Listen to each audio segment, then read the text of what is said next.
Wow, what an incredible game on Christmas Day. Not only did we get another classic performance from Steph and LeBron, but this game also revealed the truth behind why the Lakers are so reluctant to trade Austin Reaves. Let's talk about it.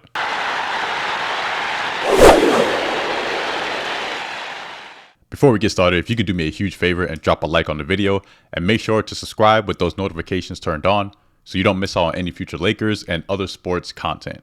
For those of you that didn't watch, I'm telling you, you missed a classic one.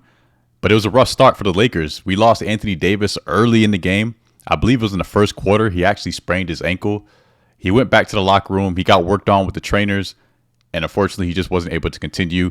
So our lineup is already as thin as it is. With Anthony Davis out, you know we needed some big-time minutes from some key players. And that's exactly what we got. And I'm going to tell you right now, no one, and I mean no one, came up bigger in this game than Austin Reaves, which we'll talk about later on in the video. I did tell you guys that I was planning on making an Austin Reaves video, kind of giving my feedback in terms of his current state with the Lakers.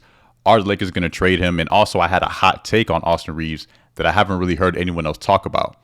And I'm glad I waited till after this game because this is a textbook example as to why it gets so funny with Austin Reaves sometimes, because one game you kind of feel like he's an expendable asset almost. He did not have a good game against the Pistons. It seemed like he got really exposed by kind of bigger, more athletic guards. But then he comes back against Golden State, and you could argue he was the best player on the floor. So, again, I'm glad I held off, but I still want to talk to you guys about my hot take regarding Austin Reaves because I think it'll get some of you guys thinking a little bit. Some of you might agree, some of you might disagree. But like I said, we'll touch on that a little bit later in the video. But right now, I just want to focus on this incredible game that we just watched on Christmas. We got some amazing performances from both LeBron James and Steph Curry. LeBron, I think in my opinion, especially for the Lakers, he was the most consistent player throughout the night. He had 19 points in the first half.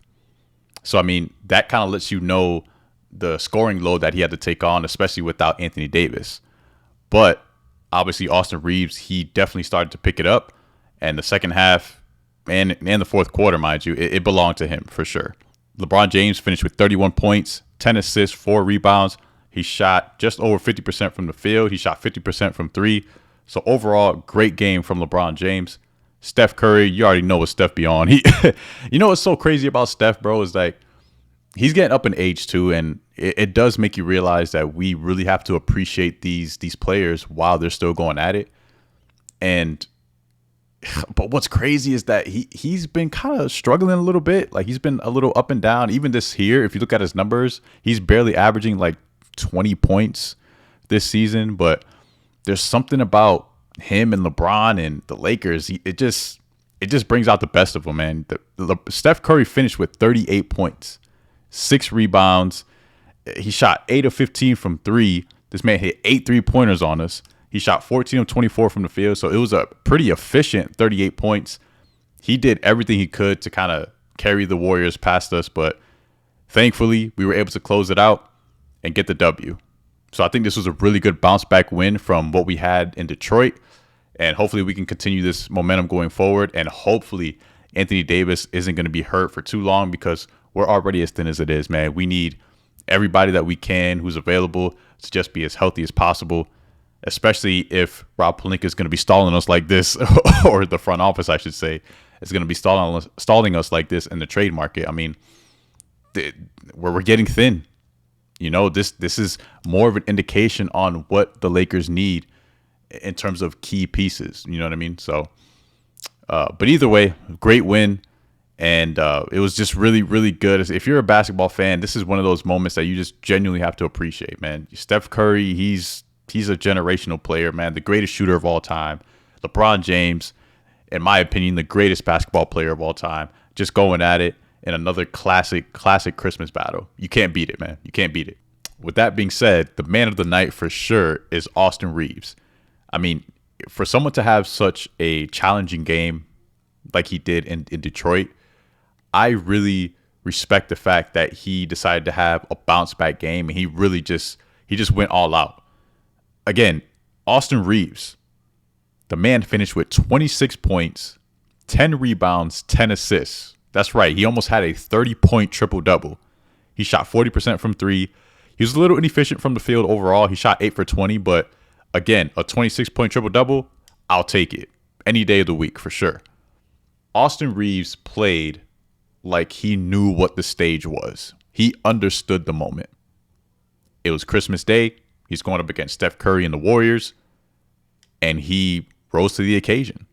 Now, I've heard a lot of feedback regarding Austin Reaves and how he basically shouldn't be untouchable, which I agree with.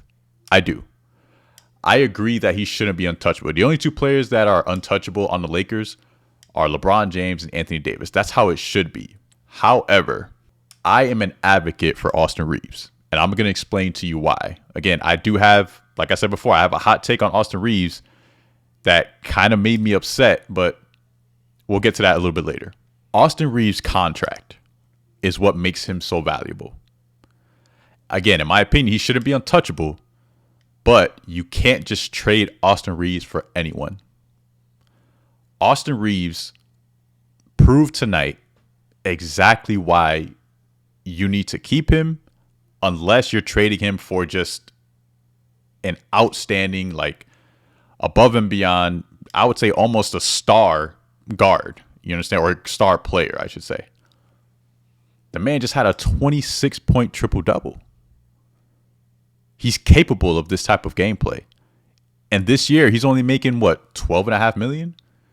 That's where Austin Reaves' value lies. He's a really good basketball player, man. He really is. And he's, in a sense, underpaid. And he just signed a 4-year deal. So again, you can't just trade Austin Reaves for anyone. You got to make sure you're getting a high quality back, because it's not just a player, it's the value that he provides, especially within his contract. Okay, so what's this hot take that I keep talking about? All right, here's the thing about Austin Reaves. In the summer of 23, he played in the FIBA World Cup, which I'm not particularly mad about. I think it's good experience. He got to play international basketball. That is good experience for a young player to have. But we saw how it affected him to start that season, that regular season. His legs just weren't there. He was, again, kind of inconsistent. It seemed like he kind of was dragging ass a little bit, which makes sense. I mean, again, you know, he spent the summer just kind of up and down after playing a lot of the previous season and playing in the postseason. But what I was really looking from Austin Reaves was this summer to really make a jump. And we didn't really see that, because again, when he signed that extension, I don't know about you guys, I'll speak for myself, but I was looking at him as, okay, they're looking at him to be the third option. He's going to be alongside Anthony Davis and LeBron James. He's got to step it up this summer. And what I mean by that is he's got to be putting in that work. And I don't know about you guys, but I follow Austin Reaves on social media, and we weren't really seeing that from him. He was interviewed about this. I believe it was with Laker Nation, but don't quote me on that. But he got interviewed, and people were, he was approached with the idea that I was like, hey, listen, we've been hearing some feedback from some of the fans, how you're not really posting any workouts and kind of what's going on with the summer. And he was saying that, listen, I don't have to post everything I do on social media and just let everybody into my life. Like, I don't have to do that. And I agree with that. I really do. I think there should be some separation, a high degree of separation between what he can do on and off the court, aside from, what we want as the fans. That being said, he just signed an extension, so he got paid. He's looking to make a name for himself, higher than what he already is.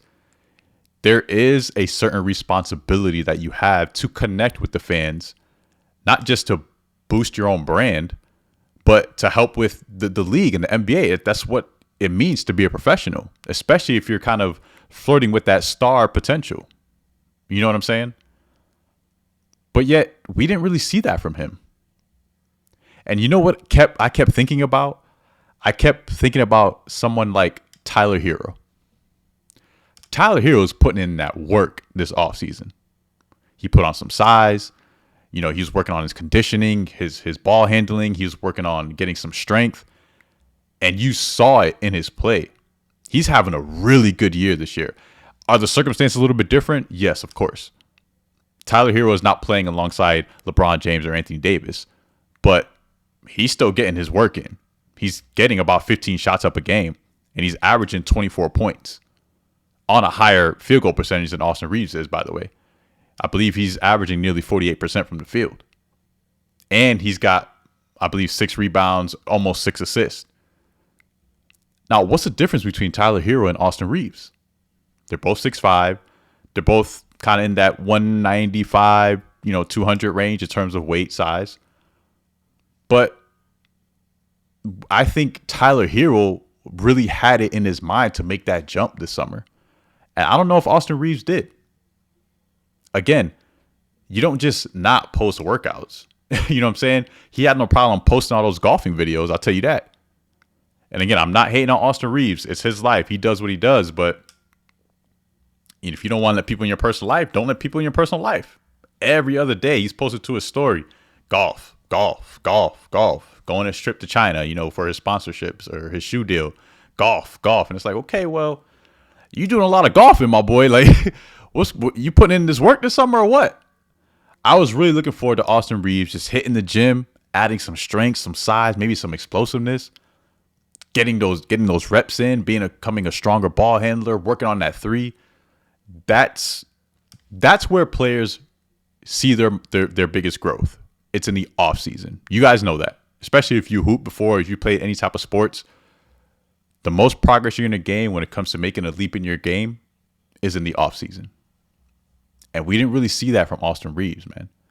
I don't know if you guys caught it or not. Maybe it was just me, but I look at a guy like Tyler Herro, Tyrese Maxey. He's another one. He added some size this offseason. He was working on his game. You saw he was posting on social media. You saw his workouts, and you see it translate. Tyrese Maxey's having an incredible year. I don't know. Let me know what you think in the comments. I'm in my own head. I was thinking like, yo, is nobody else catching this? Like, why isn't this cat posting any workouts? What's going on? So let me know in the comment section if I'm the only one, or did you guys catch up on this too? But that being said, man, this game tonight, this game against the Warriors proves why Austin Reaves, he's a really good player, man. And in my opinion, he does belong on the Lakers. Like I said, I was a little disappointed in his summer, but he definitely stepped up big for us this time. And like I said before, we don't get any off the court nonsense like we do with D'Lo. Austin Reaves, he can play, man. He can play, and I think he belongs in the purple and gold. But that's all I got for you today. Thank you so much for watching, as always. You guys know I genuinely appreciate your support. If you enjoyed the video, again, don't forget to drop the like. Don't forget to subscribe. Merry Christmas. Happy holidays. The Lakers ended Christmas with a W. That's exactly what we wanted. So if you got nothing for Christmas, at least the Lakers came away with a W.